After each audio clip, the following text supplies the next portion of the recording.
Hi, I'm VIGO'S dad, and I don't want to be a bad dad.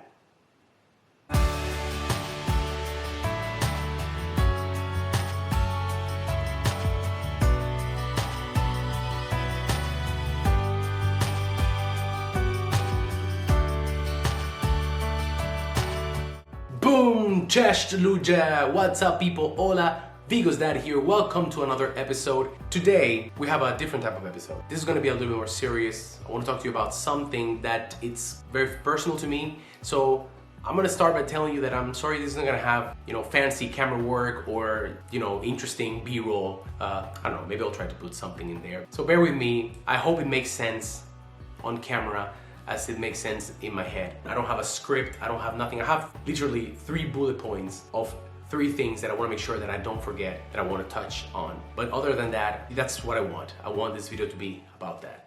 My name is JT. I was born in Dominican Republic. I was an only child from the marriage between my mom and my dad. I do have 4 other siblings from my dad's side, but I was raised as an only child. And for the most part, I had a great childhood. Something did happen when I was around 6 years old that I think, now looking back, was very important in my development as a human being, but most importantly as the husband I've become and now the dad that I am trying to become. When I was around 6, my parents divorced.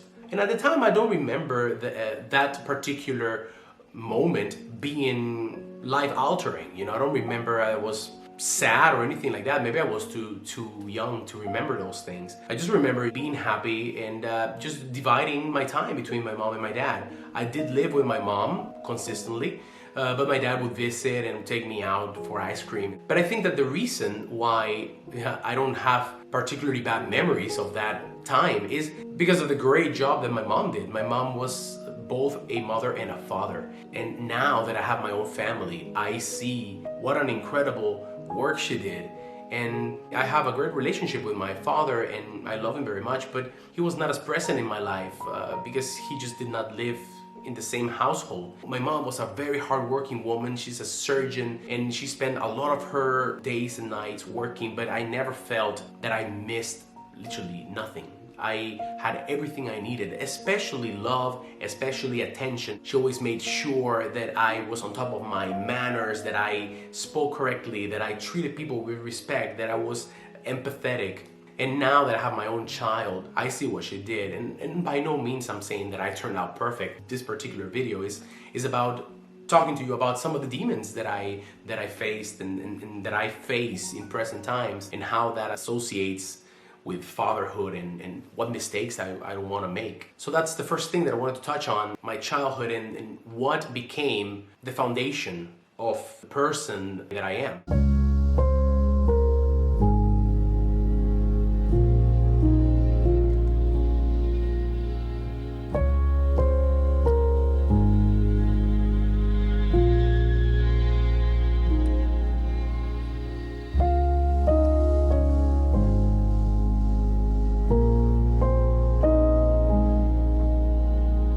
A particular rebel kid. I had fun for sure, but I tried my best to have decent grades. Later on in my teenage years, I was privileged enough to be able to go out of my country and experience living abroad. When I was 23 years old, I went to Madrid to pursue a master's degree, and that was life-changing to me. I cannot tell you how much that very experience set the path for the rest of my adult life.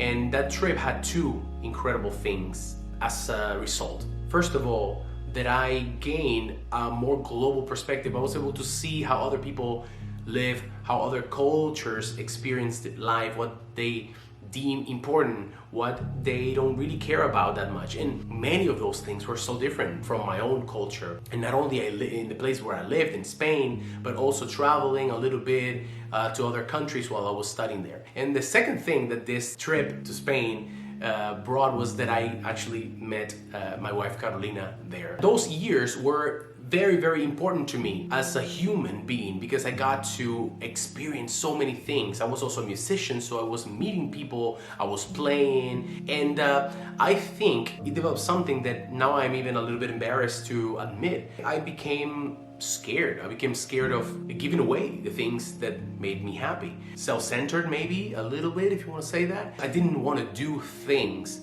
that were not pleasurable to me. I didn't want to do things that did not feel good all the time. And that's been a very big life lesson, especially after Vigo was born. The majority of time that you're spending here, you want to try to do things that make you happy. But also life is a little bit about making some sacrifices, and nothing will come into your life without something else replacing it. It's always like that. So I was always very, I guess the word is hedonistic, right? That's the word. Like, you're always seeking pleasure, you're always seeking to do things that make you feel good. As embarrassing as that sound, I have to own up to it. For the longest time, that was my mindset. I don't want to do this job because this job is not pleasurable to me. I don't want to go on this trip because I don't want to do that.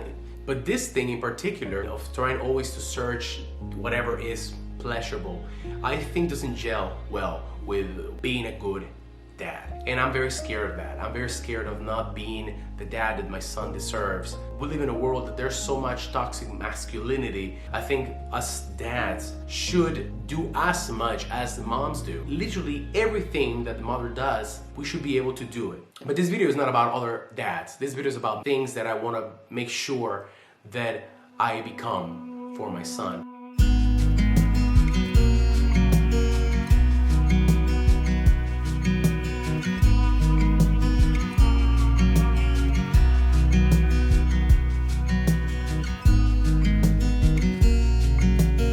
After Vigo was born, I was taught a big lesson. First of all, I learned that they are who they are. They are not who you think they're gonna be. They are not who you're gonna make them to be. When Vigo was born, I was on a good trajectory on my music career.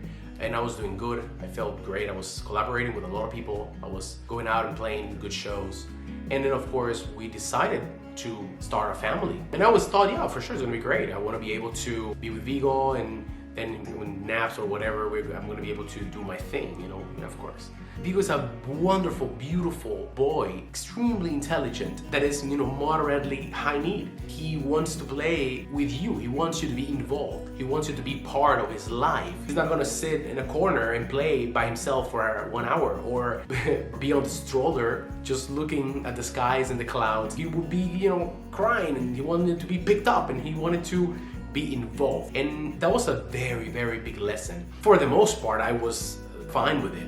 But I started having panic attacks sometimes of me thinking, I've not been able to play as many shows as I wanted to. I've literally stopped collaborating with people.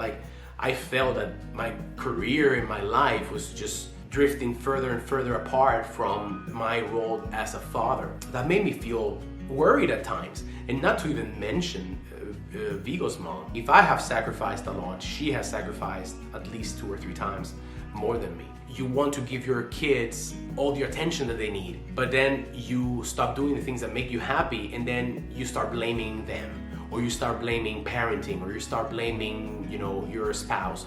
And I don't want to do that. And I'm very scared of that. I'm scared. I don't necessarily feel that I can become that person, but I'm scared of the things that I don't know now I will not be able to handle in the future. And I want to make sure that I give him the chance to become his own person. I don't want him to be a part 2 of me. I don't want him to do the things that make me happy. I want to become his friend. I don't want to be a bad dad. I hope this video was mildly entertaining, but if it's not, it's fine. I want to do it for me, I want to do it for him, and I want to keep myself accountable. I want to be able to look back and say, hey, you're not perfect, but you said that you didn't want to be a bad dad, so remember that.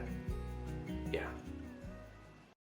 Boom! Guys, that's the end of the episode. I hope you enjoyed it, but this one in particular is personal. And what I do hope is that you got to know me a little bit, not just on the fun parts and the topics that are always and whatever, but just also a little bit of things that are living here inside and the worries that I have in my path trying to be the best dad that I can be. Thank you very much. See you in another episode.